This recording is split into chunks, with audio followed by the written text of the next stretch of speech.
Army chief ने भी youth से खिताब किया और उन्होंने ऑब्वियसली तामीर की बात की। यूथ बहुत इंपॉर्टेंट हो चुकी है। उन्होंने सोशल मीडिया पे फैलाई जाने वाली जो झूठ और प्रोपेगेंडा उस पर बात की। बड़ी अच्छी बात है कि वो नहीं होना चाहिए। पाकिस्तान में जर्नलिज्म का म्यार भी नीचे गिरा है। तो यूथ को, जिस तरह आर्मी चीफ आज नेशनल कन्वेंशन में बात कर रहे थे, कल DGISI जो थे वो लाहौर में पाकिस्तान की टॉप 4-5 यूनिवर्सिटीज़ के स्टूडेंट्स को उन्होंने डील किया और उनसे बात की और नौजवान नस्लों से जो है वो डायलॉग किया। तो ये दो जो है इदारे, ISI है या फौज पाकिस्तान है या आर्मी चीफ है ख़ास तौर पे, इनका कोई सियासी मकसद तो नहीं था जो उन्होंने स्टूडेंट से बात की, लेकिन यूथ इंपॉर्टेंट है। It is the important factor in this election and for the future of Pakistan.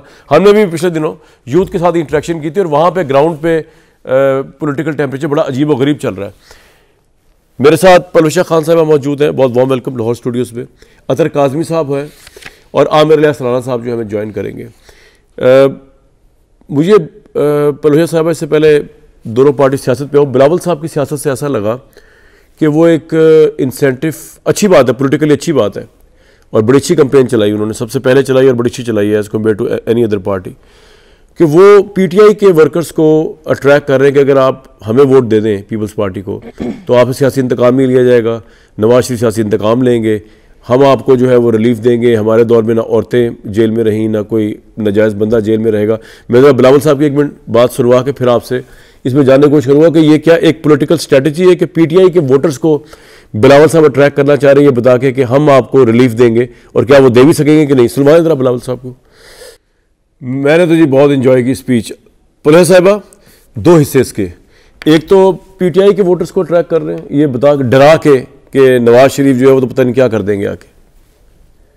देखिए, पहली बात यह कामरान शाहिद साहब, ये तो इलेक्शन एक हो रहा है और ज़ाहिर है इलेक्शन में जो है वो एक दूसरे को हम फूलों के हार पहना दें तो फिर तो हम सब एक ही पार्टी बन जाएं। लेकिन इसके अलावा इलेक्शन में ये भी नहीं होना चाहिए कि अपने मुखालिफ को जो है वो उसको तज़लील की जाए, जो इमरान खान साहब करते रहे।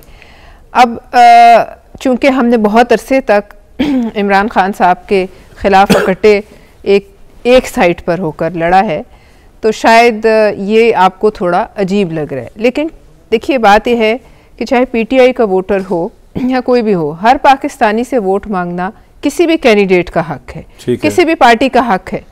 और अगर वो मांग रहे हैं वोट, ज़ाहिर है PTI के वर्कर्स इस वक्त, वोटर्स इस वक्त सख्त मखमसे का शिकार हैं। वो किसको वोट दें, किसको वोट ना दें, उनके यहाँ तो बिल्कुल ही एक। तो मैं सही समझा ना, आपकी स्ट्रेटजी ये है कि चाहे नवाज शरीफ को क्रिटिसाइज किया जाए, उनको पेंट किया जाए कि वो इंतकाम लेंगे, आप PTI का वोट लेना चाहते हैं। मैं ये नहीं कह रहा वो नाजायज बात है, हर पाकिस्तानी का वोट मांगने का हक रखते हैं। PTI का तो नाम अगर कोई बिल्कुल देखिए ना, एक पार्टी है जो इस वक्त जिसका बिल्कुल कुछ समझ नहीं, भली वारिस नहीं है इस वक्त, तो जाहिर है उन्होंने किसी को तो वोट करना है, या तो वो सब घर बैठ जाएं।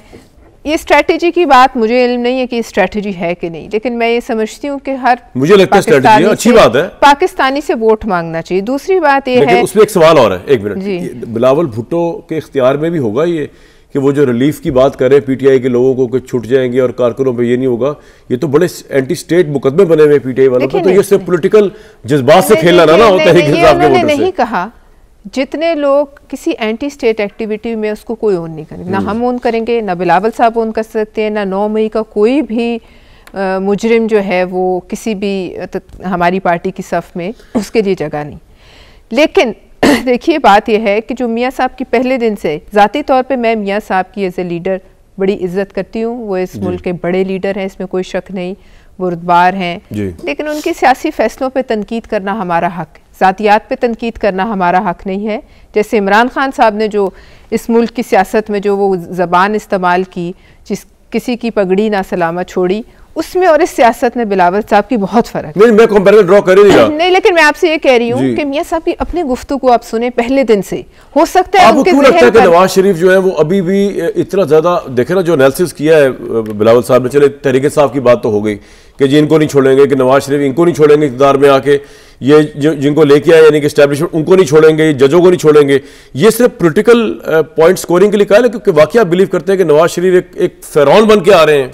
मतलब कि वो जो, अगर बिलावल साहब की अगर मैं बात सुन लूं और उसको मैं बिलीव करूं उसके ऊपर बनोवन, तो वो तो एक इंतकाम और एक उस फिरौनियत के ऊपर मबनी होने की बात ये है कोई भी पाकिस्तानी जिसने मियाँ साहब की पहले दिन से स्पीचेस सुन, जब से उनका सफ़र शुरू, उन्होंने यही बात की कि मेरे साथ, आज भी उन्होंने यही बात की कि मेरे साथ जो हुआ उसको वो रिपीट करते हैं। और मैं ये समझ सकती हूँ कि शायद उनके दिल पे इतने गहरे जख्म लगे हुए हैं उस वक़्त के कि वो उसको भुला नहीं पा रहे हैं। हालांकि इससे बड़े बड़े जख्म दूसरों ने भी उठाए हैं। खुद बिलावल साहब ने अपनी वालदा खोई हैं और क्या कुछ नहीं खोई। इस मुल्क में जो भी इस इधर आता है उसका बहुत कुछ जो है दाव पे लग जाता है इस खेल में। लेकिन अब बात यह है कि जो एक लीडर होता है वो आम इंसान से थोड़ा मुख्तलिफ होता है, उसको अपने ज़ाती इंतकाम को भूल जाना पड़ता है और वो कई चीज़ें आप कह रहे हैं नवाज शरीफ साहब नहीं भूलेंगे, वो खुद कह रहे हैं। बिलावल साहब ने रिपीट किया, वो हर दफ़ा यही बात करते हैं कि जो उनके साथ वो जिसने उन्होंने फिर लड़ना है ना। बात यह है कि जाहिर है उनके दिल में जो खलिश है जिसने किया उससे पूछते नहीं। मैं तो डर गया, यकीन करें, मैं आमिर भाई डरने का मुकाम है। आमिर भाई मैं तो डर गया बिलावल भुट्टो साहब की कैंपेन देख के। एक तो इस लिहाज से कि चले वो तो ठीक है कि पाकिस्तान तहरीक इंसाफ के वोटर्स को इस वक्त एक सहारा चाहिए, तो अब बिलावल साहब ने एक बड़ी पॉलिटिकल वो की है, स्ट्रेटजी खेली है कि वो उनको कह रहे हैं कि जनाब आप हमें वोट दें, हम आपको जो है कम से कम सियासी तौर पे हरासमेंट नहीं होने देंगे और ये इंतकाम नहीं होगा, आपके साथ ज्यादती नहीं होगी। दूसरी तरफ जो नवाज शरीफ साहब का इमेज पेंट किया है बिलावल ने, वो तो एक बड़ा ही फ़िरौन का इमेज है कि एक शख्स है जो कि एक फ़िरौन और गुस्से का देवता बन के आ रहा है और उसने दोबारा आके तमाम चीज़ों टकरा जाना, तहस नहस कर देना, छोड़ा किसी को नहीं उसने। वो उसमें बुग़्ज़ भी है, उसमें इंतकाम भी है, उससे लड़ना भी है, ना सिर्फ इस्टेब्लिशमेंट से, ना सिर्फ बाकियों से, सबसे कुछ नहीं छोड़ना। उन्होंने डरा दिया बिलावल ने मुझे तो भाई। वैसे जो बिलावल साहब ने चीज़ें छोड़ी थी वो आपने पूरी कर दी। कमाल तजज़िया है। पलवशा साहिबा ने बड़ा अच्छा फ़िक्रा कहा कि मुखालिफ की तजलील ना करें, लेकिन जो बिलावल साहब गुफ्तगू कर रहे हैं वो उसी के ज़ुमरे में भी आएगी। शाइस्तगी का तकादा यह है कि आप अपना प्रोग्राम पेश करें। माजी में क्या वो मोहतरमा बेनज़ीर भुट्टो को भूल सकते हैं? वो जुल्फ़िकार अली भुट्टो को भूल सकते हैं? कभी भी नहीं। वो वोट भी उन्हीं के नाम पर मांगते हैं। ये हर पार्टी का है। एक नवाज शरीफ है जो मौजूद है, वो अपनी कारकर्दगी भी बता रहा है और बता रहा है कि मेरे साथ क्या हुआ। क्यों ना करे जी वो बात। आपके ख्याल में ये बात करना कौन सी मायूब है और उसने कौन से इंतकाम की बात की है? मुझे बता दें, अवाम के लिए कौन से इंतकाम की बात की है? बिलावल भुट्टो की 12 मई की ज़रा तकरीर चला दें जो PTI पे उन्होंने की थी 9 मई के हवाले से। सारी बातें आपको पूरी लग जाएंगी कि वो क्या। ये है असल में सियासत और राजनीति का खेल ये है कि अपने मुखालिफ को कितना गंदा कर सकते हो और वहां से कितने वोट ले सकते हो। बिलावल साहब एक सांस में कहते हैं कि हम हुकूमत बनाएंगे लेकिन आज़ाद हम मिलाएंगे। आज़ाद किसको मिलाएंगे? एक तो PTI के लोग बहुत बड़ी तादाद में आज़ाद खड़े हैं, जाहिर है कि उनको लेने की कोशिश करेंगे।